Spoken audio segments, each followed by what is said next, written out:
Now, something interesting happened last night. It turns out, without anybody looking or voting, Hillary Clinton won the nomination. Well, that's a little strange because, as I said, there wasn't any elections, there wasn't any voting. I mean, okay, so there was an election in Puerto Rico over the weekend. But Puerto Rico didn't award Hillary Clinton enough delegates to clinch the nomination. So what changed? What happened? Well, according to, and this is Glenn Greenwald of The Intercept, right? And this is reported in other places as well. Turns out that the AP had a survey of superdelegates. Now, superdelegates are, of course, 720 Democratic Party insiders, lobbyists, and other people that are connected with the Democratic Party and maybe have done favors, lobbyists, I mentioned lobbyists, but bundlers. I mean, people who have donated a lot of money, insiders, right? These are the superdelegates. Now, these 720 superdelegates were surveyed on who they would support. Well, the AP claims that superdelegates who had not previously announced their intentions had privately told the Associated Press that they intended to vote for Hillary Clinton.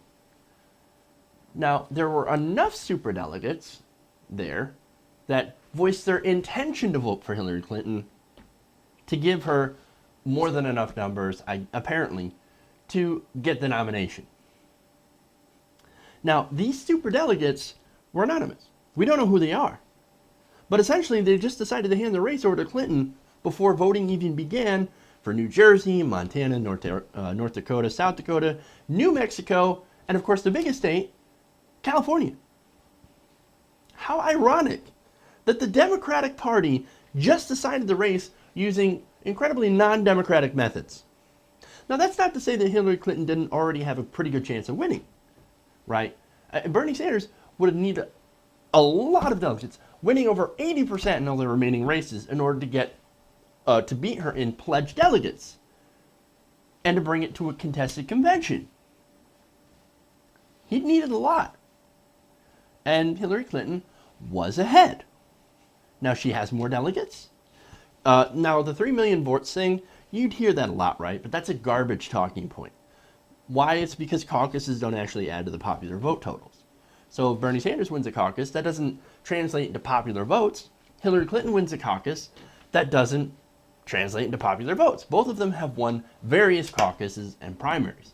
So to say that she's 3 million votes ahead when you don't have an accurate vote count is wrong. And I've talked about that before. Now, my problem here is that the media is jumping ahead of the voting because that has the effect, unfortunately, of depressing the turnout and undermining democracy. Basically, what they're doing is putting their thumb on the scales before an incredibly important primary election. This is the biggest Super Tuesday, okay? This is one where so many delegates are at stake. And here you've got the AP, CBS, ABC, putting their thumb on the scale for Hillary Clinton. No wonder millions of Americans feel like the process is rigged, because it sure looks like it when the media pulls this bullshit. And speaking of bullshit, I have a really good example of this, and it's Chris Matthews on MSNBC. This is back in May, declaring the MSNBC, the media's intention to, regardless of the outcome of the vote, and before it even happens, to declare Hillary Clinton the winner. Take a look at this. I'm told by the experts on numbers around here at NBC and elsewhere that come June 7th, the day of the California primary, which your candidate, I totally understand, wants to get to and maybe have a chance of knocking off Hillary at that event, a big last hurrah, that at 8 o'clock that night Eastern time, the networks will be prepared, including this one, to announce that Hillary Clinton has now gotten over the top, that she will have won the nomination in numbers. It's done. What will that do to turnout if that's 5 o'clock Pacific time with 3 more hours to vote in California? Who will be least likely to vote? Sanders people from 5 to 8 people or Hillary? I've heard both theories. Well, I think your candidate? Well, I think it'll depress turnout on both sides. Whenever there's no contest, I think you get depressed turnout on both sides. But it'll be an inaccurate description of the state of the race, frankly, because all we have. So the networks will be wrong. Yes, because all we have from superdelegates is essentially a poll. You aren't allocating delegates based on a poll in California. Yeah. But you are allocating delegates based on a poll of superdelegates. Jeff, okay, I don't want to have this conversation. I don't want to have this conversation Shut up, shut up, shut up, shut up. Let's not talk about the actual facts about superdelegates and, how prematurely declaring the race over could depress turnout on both sides. Especially when the DNC actually told us not to include the superdelegates in the official count. And what did they do? They included the superdelegates in the official count, not just now, but the entire time, the entire primary. It's been stacked against Bernie Sanders. The numbers have, from the superdelegates, because of the superdelegates, and because, well, the media decided to say, well, the 400 superdelegates who don't vote until July 25th, let's include them in all of our polls to make it so, or all of our delegate counts, to make it seem that Bernie Sanders has absolutely no chance of winning. So why get out and vote when Hillary Clinton is a foregone conclusion? It's crazy. Now, call me old-fashioned, right? But I happen to believe that everyone should have a chance to vote, especially before a winner is declared. And don't declare a race over when it's clearly not over. Now, I believe in democracy, right? But apparently the Democratic Party doesn't. Why? Because of the inclusion of superdelegates, which were created to, if necessary, flout the will of the people in order to nominate a candidate capable of winning a general election. That's what they were there for. The whole purpose. And everybody says, well, you want the superdelegates to flout the will of the people? Well, why have superdelegates if they don't? That's the whole point. That's how they were created, to prevent another George McGovern. To stop the Democratic Party, the base, from nominating somebody who's going to lose a general. That's the point. So Bernie Sanders is using the superdelegates as they're intended to do. He's following the rules. He's using the party rules, right? Basically what he's going to do, he's going to use these, he's going to try to convince the superdelegates using these polls and the possibility of an indictment of Hillary Clinton over the emails to make the case that he's a stronger candidate in the general election against Trump. And he could definitely make that case. And that is, of course, 100% his right to do. Just like it's his right to stay in the race until the convention, no matter what the media says. I mean, you say, oh my God, you're hurting Hillary Clinton by staying in. You're a sore loser. You're never going to win anyway. So you just need to drop out now and endorse Hillary Clinton. You know why? So that Hillary Clinton can get your donors list. The list of all Bernie Sanders supporters. What do you think she's going to try to do with that list? She's going to try and fundraise off you.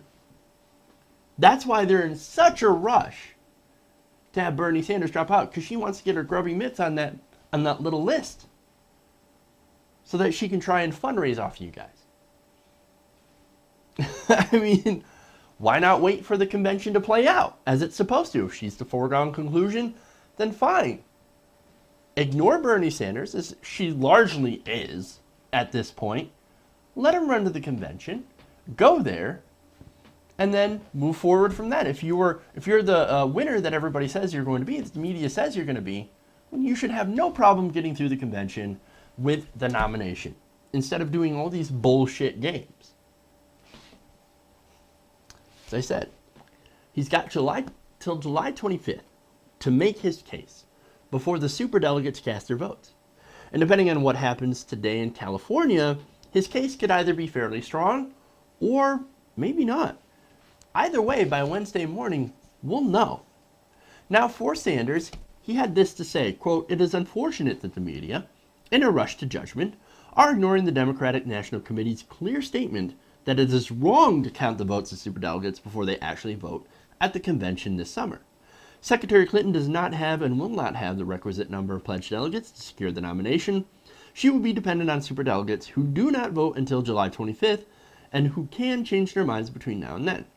They include more than 400 superdelegates who endorsed Secretary Clinton 10 months before the first caucuses and primaries and long before any candidate was in on the race. Our job, from now until the convention, is to convince the superdelegates that Bernie is by far the strongest candidate against Donald Trump. And look, we've got all the polling behind us to prove that. Clinton has the highest unfavorability ratings. In one poll, she even surpasses Trump.